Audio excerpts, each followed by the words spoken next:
Hello everybody, what's up and welcome. Today we have another VoD review. This one was sent in by a player named Eminence, and he's going to be playing Lucio on Lijiang Tower. All he did was send in a YouTube link with no questions or anything like that, so you know you're supposed to ask questions. But it's okay because I've been waiting a long time to do a Lucio VoD, and this was a pretty good game to showcase some of the stuff I want to talk about. It's really interesting talking about Lucio, not the easiest thing to analyze or to listen to an analysis of. So we're going to go really super slowly and take a look at everything under a microscope.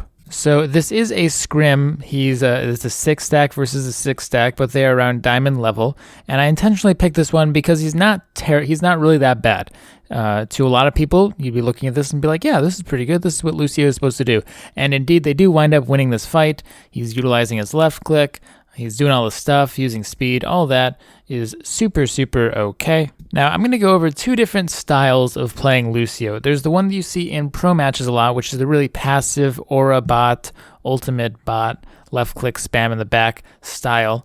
And you see that mostly in pro matches as opposed to the other style I'm about to go over because it's just very consistent. You pretty much can't screw it up. It's always going to be there for you.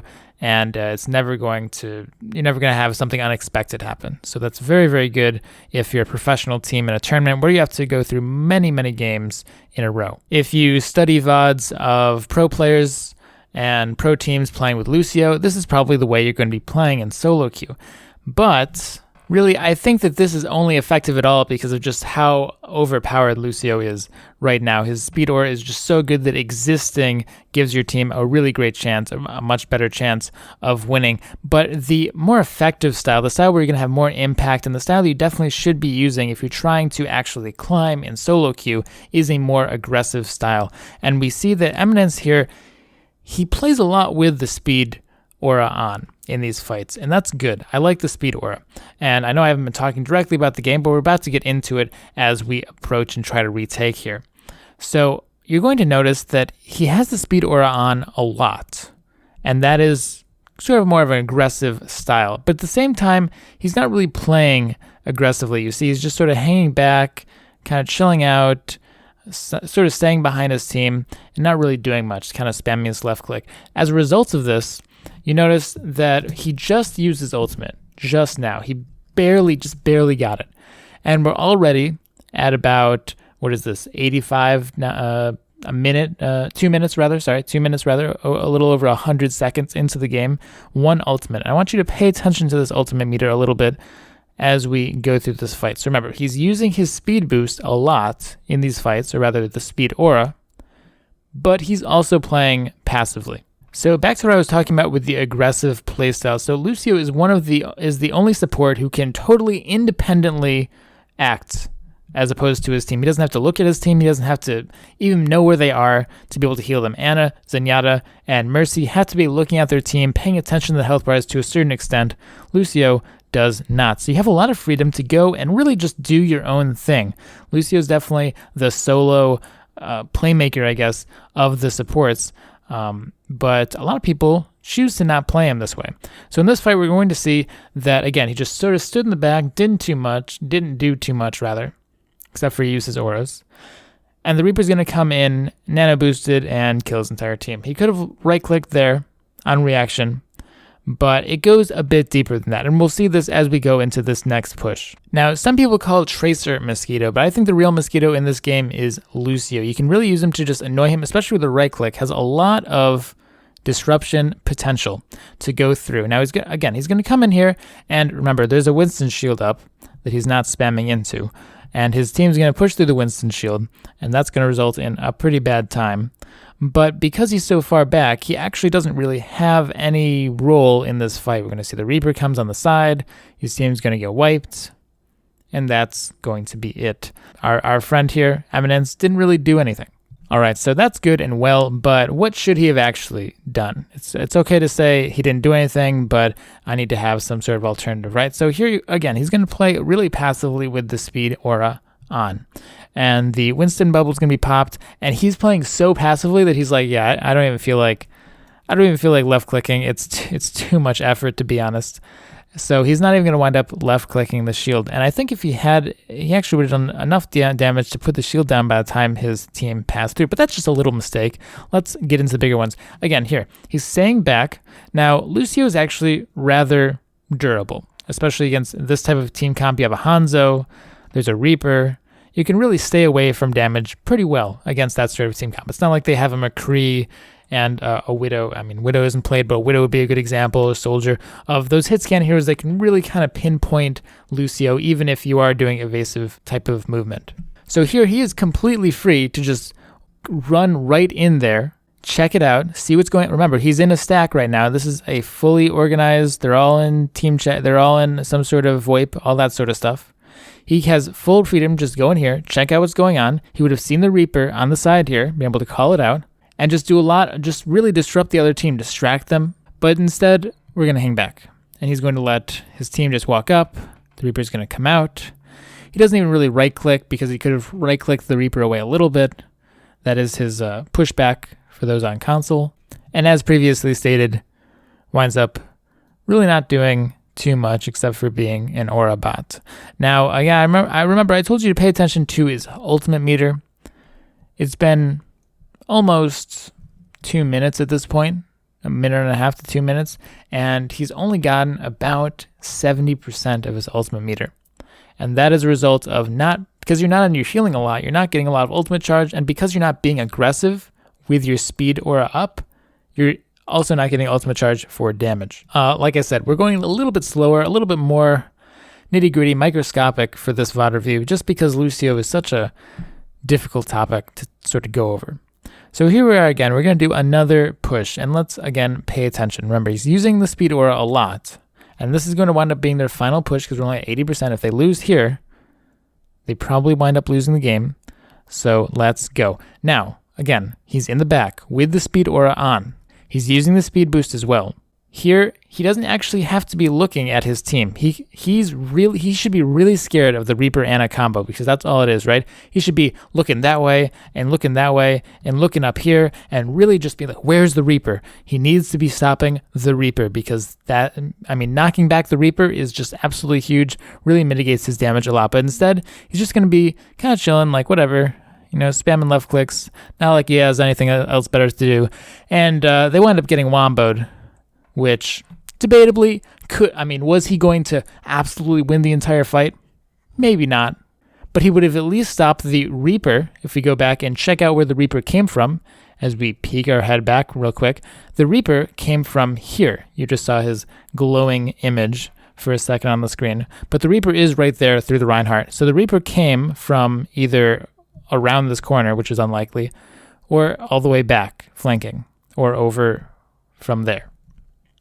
So he should have been able to see that, and not get caught in the Zarya ultimate, and knock the Reaper back. Maybe his team would have died, but if we sort of carry this into a different scenario that isn't so extremely terrible, then you could see how this would have an impact. So again, it is, they're already at 90%, his team has to respawn, so that's going to be the round. But as we go into the next round, we're going to look at more opportunities that Eminence had to be more aggressive, to do more stuff, and he's actually going to be a little bit braver, and we're going to see that when he is aggressive, when he is brave, his team winds up doing a lot better. So let's get into it. Now again, the other team has a Reaper, and probably assume they'll have it again for this map, and they do. They do have the Reaper again for this map. Something that Eminence could do, and that you could do when you're playing Lucio against a flanker like Reaper, Tracer, etc., is just pick them out exclusively. Sort of act as an anti-flanker. You're probably not going to kill them, but definitely annoy them, especially with the Reaper, where knocking him back is just so detrimental to his damage.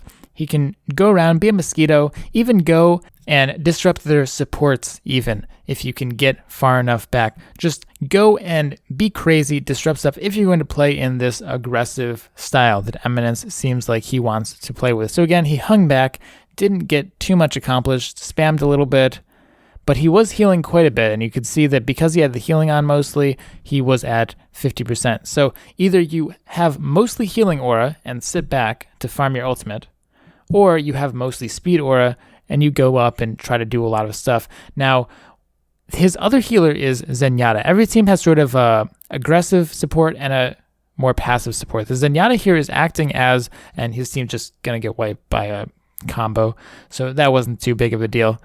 That was a good dry push by his team. But they have a Zenyatta he has a Zenyatta as the other support. There's always an aggressive support and a passive support. The passive support should be focusing on more healing, spot healing, healing people who have taken a little damage. And then the aggressive support heals when they have a chance, but should be a little bit more offensive. So in this case, their Zenyatta is actually acting as the primary healer, the spot healer, who's doing most of the stuff. So we're going to see that he sort of gets forced into this scenario here where he has to deal with the Reaper. He knocks the Reaper back, and you're going to see how that actually gave his team a lot more room. He's going to knock the Reaper back again. And even though it was just a little bit, you could just see a little bit of forced, admittedly, but aggression on the enemy Reaper. And he didn't die. He wasn't even close to dying. He wasn't even in trouble at all. But he was able to disrupt the Reaper, so the Reaper was not actually able to do anything that fight. But I'm going to go over one more thing as well that we saw here, and that is, first of all, you have to always, especially if you're a support, and especially if you're playing like he is on Lucio, where he's playing so passively, obviously look at the kill feed. Everyone should be looking at the kill feed, but if you're a support, there really is no excuse not to if you're a passive support, because what else are you really doing? So he saw that his Genji got a triple kill, and the only person who died on their team was the Zenyatta, which is really not that big of a deal at this stage of the fight. So his team is absolutely destroying. He knows that the enemy Reaper is somewhere over there doing nothing because he just dealt with him, and the Winston is over here, again, not really doing anything. They have no big damage, they have no wombo, they have nothing. So he's going to ult, and this ult is pretty much going to be wind up costing them, could potentially, rather, I'll say, wind up costing them the round. Here's a piece of advice I give to every Lucio I've ever coached, and it works out really well. It always winds up improving their ultimates by a lot. Their team's just going to get absolutely decimated here by tons of wombo and all that jazz. But if you're playing Lucio, the way you should train yourself to ult is hold it for as long as possible. Try to only ult directly in response to one of the opponent's offensive ults. Now, yes, sometimes when you first start, you're going to wind up holding it too long sometimes, and your team's going to die because your ult's going to be too late. But from there, it's easy. It's very easy at that point, and we're going to see he's playing a little bit more aggressive, putting a little bit more pressure on, and again, his team was successful. Is it directly because of his aggression? No. But it was definitely more effective. You could feel it there. He wasn't super aggressive, but he was just a little bit. Again, I'd like to see a little bit more because remember, when I remember that Genji VoD where I talked about utilizing your health pool, he has to utilize his health pool a little bit. So anyway, with ults, it's easy to, if you're ulting too late, dial it back a little bit. But it's very hard if you're ulting too early to dial it forward. Because if you ult too early, then you have no clue what reference you have. Like, how early was it? I'm not sure.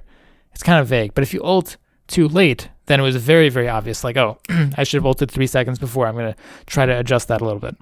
So always, if you're going to ult too late rather than too early. Hold it on too long rather than blowing it.